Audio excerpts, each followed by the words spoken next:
সংস্কার প্রস্তাব রয়েছে সেটা খুবই অযৌক্তিক।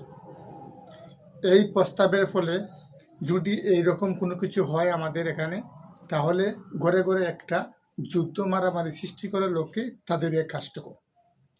তারা কতটুকু সঠিক আছে বা কতটুকু ভুল আছে এটা বিবেচ্য বিষয়। আজকে প্রথমে যে কথাটি বলতে চাই সেই কথাটি হলো মেয়েদের তার সম্পত্তির ভাগ বাটোয়ারা নিয়ে।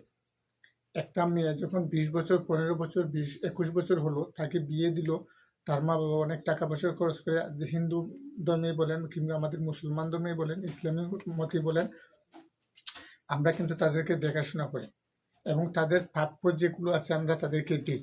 আমার বোন আছে, তার প্রাপ্য আছে, আমরা ইসলামিক মতে আমরা কিন্তু তাদেরকে আমাদের সম্পদে একটা ভাগ দিই। এখানে কিন্তু কোনো দ্বিধাবোধ নেই বা কোনো সমস্যার সৃষ্টি হয় না। যেখানে সমস্যা সৃষ্টি হয় সেখানে সমাধান আছে।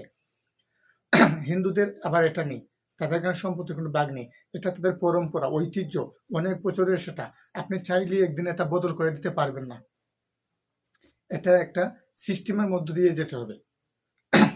কিন্তু ওনারা যেটা জিনিসটা করতেছেন সেই জিনিসটা হলো যে হুটহাট করেই আপনি এই পরিবারের মধ্যে একটা বিশৃঙ্খলা সৃষ্টি করে দিচ্ছেন এবং ধর্মকে দাঁড় করিয়ে দিচ্ছেন। ঠিক আছে, ধর্মের জায়গা, যে নিয়মগুলো হচ্ছে সেটা নিয়মের জায়গা, তারপরেও আপনাকে আপনার ধর্মীয় অনুশাসন এবং ধর্মীয় যে বিষয়গুলো আছে সেগুলোও মাথায় রাখতে হবে। আপনারা যে কমিটি গঠন করেছেন সেই কমিটির মধ্যে কিন্তু কোনো ধর্মীয় যে ইসলাম স্কলার আছেন ওনাদেরকে আপনারা রিপ্রেজেন্ট করেন নাই। এটাও আপনাদের একটা ভুল। আপনারা যৌনকর্মীদের স্বীকৃতি দিতে চান। আপনি কেমন স্বীকৃতি দিতে চান? ইউরোপের মতন লালগড় হবে যেখানে অবাধে সবকিছু চলবে, আপনারা সেরকম দিতে চান? তাহলে আপনার মেয়েকেও আপনি যৌনকর্মী হিসেবে স্বীকৃতি দিতে চান? আমি অনেক ইন্টারভিউ দেখেছি এবং আমি অনেক যৌনকর্মীর সাথেও কথা বলেছি। আমরা দেখেছি, অনেক ইন্টারভিউতে দেখেছি, যুগের পর যুগ অনেক ইন্টারভিউ হয়েছে, সেখানেও আমরা দেখেছি কোনো যৌনকর্মীকে যদি জিজ্ঞেস করা হয় যে আপনার যে মেয়েটা হয়েছে, আপনার মেয়েকে আপনি কি করতে চান, কি বানাতে চান, সে বলে আমার মেয়েকে ইঞ্জিনিয়ার বানাবো, কেউ বলে আমার মেয়েকে ডাক্তার বানাবো, কেউ বলে আমার মেয়েকে এই বানাবো সে বানাবো, কিন্তু সে কখনোই বলে না যে আমার মেয়েকে আমি একজন যৌনকর্মী বানাবো, তাকে আমি একজন যৌনকর্মী বানাবো এবং তাকে আমি যৌনকর্মী বানিয়ে বিদেশে দেব, ইউরোপে দিব, সে কিন্তু কখনোই বলে না। তাহলে আপনারা কেন এই যৌনকর্মীকে স্বীকৃতি দিতে চাচ্ছেন?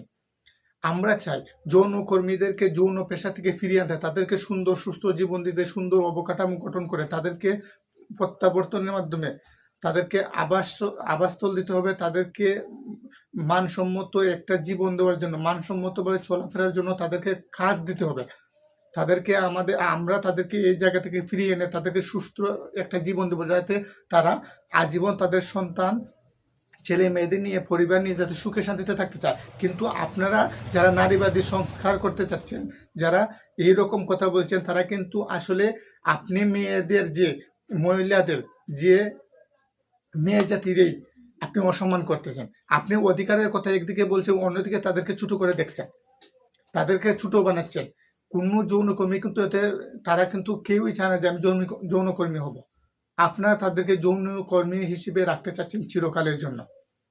নিশ্চয়ই আপনাদের পেছনে কারো ইঙ্গিত আছে। যদি আপনাদের পেছনে কারো ইঙ্গিত না থাকতো তাহলে আপনারা এরকম যে কিছু প্রস্তাবনা এনেছেন সেগুলো আসলে আনতেন না। এটা আমাদের দেশে একটা বিশৃঙ্খলা সৃষ্টির জন্য আপনারা এগুলো করতেছেন। আপনারা নারীবাদী, আপনারা আপনার সংসার আগে চালান। আরেকটা এনেছেন যে বিবাহিত স্ত্রী স্বামীর উপর যৌনাচারের অভিযোগ করতে পারবে। মেয়েদের আসল কাজ হলো, তার যে প্রধান কাজ হলো তার সংসার ঠিক রাখা, তার ছেলে মেয়েকে মানুষ করা, তার ছেলে মেয়ের জীবন গড়ার জন্য অবদান রাখা, তার স্বামীর সাথে থাকা এবং সংসারটাকে টিকিয়ে রাখা। তারপরে সে যদি চাকরি করতে চায় কিংবা কোনো কাজ করতে চায়, সে সবকিছু ম্যানেজ করেই করবে। কিন্তু আপনারা তাদেরকে মুখোমুখি দাঁড় করিয়ে দিচ্ছেন। একজন বিবাহিত পুরুষ, একজন বিবাহিত নারী শরিয়া মোতাবেক বৈধভাবে, ইসলামিক শরিয়া মতে তারা স্বামী স্ত্রী, স্বামীর হক আছে স্ত্রীর উপরে, স্ত্রীর হক আছে স্বামীর উপরে। তারা যদি মনে করেন একটু, এটা কোনো বিষয় না। আপনারা এই যে বাজে বিষয়গুলো যে মানুষের সামনে আনতেছেন, এগুলো আসলে আপনারা অনেকটাই খারাপ করতেছে। এই যে স্বামী যদি স্ত্রীর সাথে মেলামেশা করতে যায় কিংবা তার সাথে সময় কাটাতে যায়, তাহলে আপনারা ওটাকে যে দর্শন হিসেবে অভিহিত করতেছেন জোরপূর্বক। এটা কোনো কথা হলো না। এটা আপনারা আপনারা যেমন তেমন চিন্তা করতেছেন। আপনারা যারা নারীবাদী, সংস্কারবাদী, যারা নারী বিষয়ক অনেক কথা নিয়ে আজকাল কথা বলতেছেন, আপনারা কতটুকু আপনার সংসারকে সময় দিয়েছেন এবং আপনার স্বামী আপনার কাছে কতটুকু মূল্যায়ন পান তা নিয়ে আমার কাছে যথেষ্ট সন্দেহ আছে। আপনারা যতগুলো রাজনীতি করতেছেন, যতগুলো এই ধরনের বকওয়াস জিনিস নিয়ে চলাফেরা করেন, যেগুলো আপনারা যে এই সুন্দর সমাজটাকে ইসলামিক শরিয়াকে যারা নাকি হিজাব পরে কিংবা যারা নাকি সুন্দরভাবে জীবনযাপন করতেছে, স্বামী স্ত্রীর পরিবারকে নিয়ে সবাই শান্তিতে থাকতেছে, তাদের সংসারকে আপনি তাদের সংসারে আগুন দেওয়ার চেষ্টা করতেছেন, কিন্তু আপনারা সেটা সফল হবেন না। আপনারা নিজেই আপনাদের সংসারকে নষ্ট করে ফেলেছেন। এখন চাচ্ছেন বাকি যে সংসারগুলো আছে, বাকি যে মানুষগুলো আছে তাদের সংসারটাকে নষ্ট করতে। আপনারা ভাই বোনের মধ্যে দ্বন্দ্ব সৃষ্টি করতে চাচ্ছেন।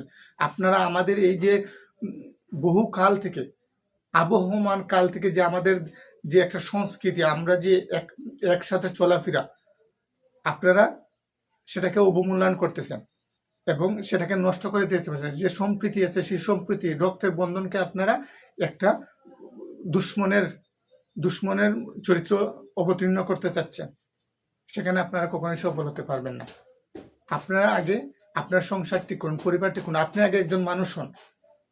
আপনি যেভাবে চলাফেরা করেন রাস্তাঘাটে কিংবা আপনাদের যে কথাগুলো, আপনার যে মনোবাসনাগুলো, আপনি আপনার মেয়েকে যৌনকর্মী মানান বা আপনি নিজে একজন যৌনকর্মী হয়ে দেখান যে যৌনকর্মীর জীবন কত সুখের শান্তিতে, তাহলে অন্যদেরকে যৌনকর্মীর স্বীকৃতি দেওয়ার জন্য আসবেন।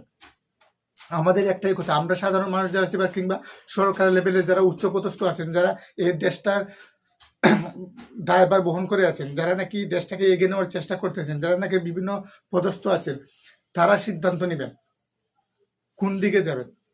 আমরা চাই যৌনকর্মীদেরকে তাদের এই কষ্টের জীবন থেকে বের করে আনতে এবং তাদেরকে সুন্দর একটি জীবন উপহার দিতে, যারা তারা মান সম্মান মতে এই সমাজে চলতে পারে। তাদেরকে সুন্দর একটি গঠনমূলক জীবন দেওয়া, তাদেরকে সুন্দর একটি আবাসস্থল দেওয়া, তাহলেই আমরা এগিয়ে যেতে পারবো। কিন্তু আপনাদের যদি বুদ্ধি আমরা নিয়ে চলি কিংবা আপনাদের কথা মতো যদি চলি, তাহলে আমাদের দেশটা ধ্বংস হয়ে যাবে, আমাদের নারী সমাজটা ধ্বংস হয়ে যাবে। আর এই নারী সমাজকে আপনারা ধ্বংস করতে চাচ্ছেন। আপনারা যে কমিটি করেছেন, সেই কমিটির মধ্যে কিন্তু আপনারা কোনো একজন আলিম উলামাকে রাখেন নাই, কোনো হাফিজাকে রাখেন নাই, কোনো ইসলামিক স্কলারকে রাখেন না। আপনাদের মনে রাখতে হবে, এই দেশ হলো গিয়ে মুসলিম মেজরিটির দেশ।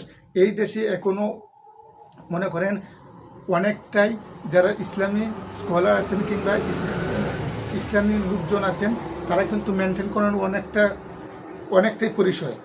আপনাকে একটা আইন পাশ করতে হলে কিংবা একটা প্রস্তাবনাকে সঠিক বলে প্রমাণ করতে হলে আপনাকে সবার সাথে পরামর্শ করে সবাইকে নিয়ে একটা কাজ করতে হবে। কিন্তু আপনারা ব্যক্তিগতভাবে কারো ইন্ধনে এই দেশে উশৃঙ্খলা সৃষ্টির জন্য এবং মানুষের দ্বন্দ্ব, পরিবারের মধ্যে দ্বন্দ্ব, ফিতনা প্রবেশ করানোর জন্য আপনারা এই কাজগুলো করতেছেন। তাই আমরা বলি আপনারা এগুলো থেকে সাবধান হয়ে যান।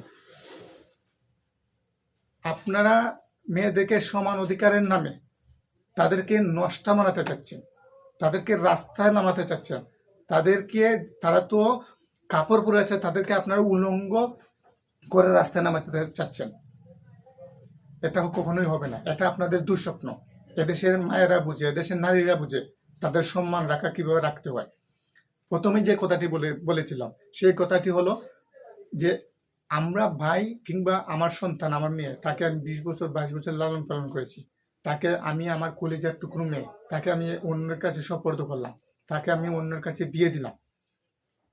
আমি আমার পক্ষ থেকে আমি যথেষ্ট পরিমাণ চেষ্টা করি বা করব যে আমার মেয়েকে আমি যা কিছু পারি দেওয়া, এবং আমার সম্পদ যখন আছে এটা আমার মেয়ের সম্পদ, আমার মেয়ের দুর্দিনে আমিই থাকবো, আপনি থাকবেন না। কিন্তু আপনারা যদি এইরকম নারীবাদী, সংস্কারবাদী, যারা নাকি ফিতনা সৃষ্টি করতে চাচ্ছেন, আপনারা যদি এইরকম পরিবেশ সৃষ্টি করেন, তাহলে আমাদের সমাজে শান্তি থাকবে না, পরিবারের কোনো শান্তি থাকবে না। আপনাদেরকে মানুষ প্রত্যাখ্যান করবে, বারবার প্রত্যাখ্যান করেছে এবং বারবার প্রত্যাখ্যান করবে। আপনারা এখনো ইজ্জত থাকতে, সম্মান থাকতে সতর্ক হয়ে যান এবং এই ধরনের কার্যকলাপ থেকে আপনারা বেরিয়ে আসুন এবং গঠনমূলক আলোচনা করুন। গঠনমূলক ভাবে আপনারা কিছু প্রস্তাব রাখুন যেগুলো যুক্তিসঙ্গত। আর আপনি আপনার পরিবারকে ঠিক রাখুন। আপনি আপনার স্বামীকে প্রাপ্য সম্মানটুকু দেন। আপনি আপনার স্বামীর সাথে অন্যায় অত্যাচার করতেছেন। এই যে টিভি শোর মধ্যে পায়ের উপরে পা তুলে আপনারা টক শো করতেছেন এবং বিভিন্ন ধরনের কথা বলতেছেন, আপনার স্বামী দেখেন গিয়ে লজ্জা মুখ লুকাচ্ছে। আপনার স্বামী লজ্জা মুখ লুকাচ্ছে। আপনি একজন নারী, আপনি নারীর মতন থাকুন, আপনি পুরুষের মতন সমান হতে যাবেন না। আমি অনেক ছোট থাকতে একটা ওয়াজ শুনেছিলাম, সেই ওয়াজে একজন বক্তা বলেছিলেন যে একজন নারী এবং একজন পুরুষ তার স্বামী স্ত্রী যখন হলো সমান অধিকারের প্রশ্নে দুজনেই তর্ক বিতর্ক হলো এবং স্বামী কোনো এক কারণে সে বুদ্ধি করে মেনে নিল যে ঠিক আছে, না, স্বামীটা খুবই একটু বুকাচন্দের ছিল। সে ভাবলো যে না, আমার বউ যখন আমার সাথে ঝগড়া করতেছে আমি মেনে নিলাম, আমার স্বামী স্ত্রী আমরা এক সমান সমান। এখন ডাকাত আসলো, চুর আসলো, ডাকাত আসার পরে এখন প্রচুর বৃষ্টি হচ্ছে। এখন সেই বৃষ্টির মধ্যে পুরুষ কি করলো, বললো আমার প্রস্রাবে ধরছে। মেয়ে বললো ঠিক আছে প্রস্রাব করো। মেয়ের কাঁধে পাড়া দিয়ে, তার স্ত্রীর কাঁধে পাড়া দিয়ে সে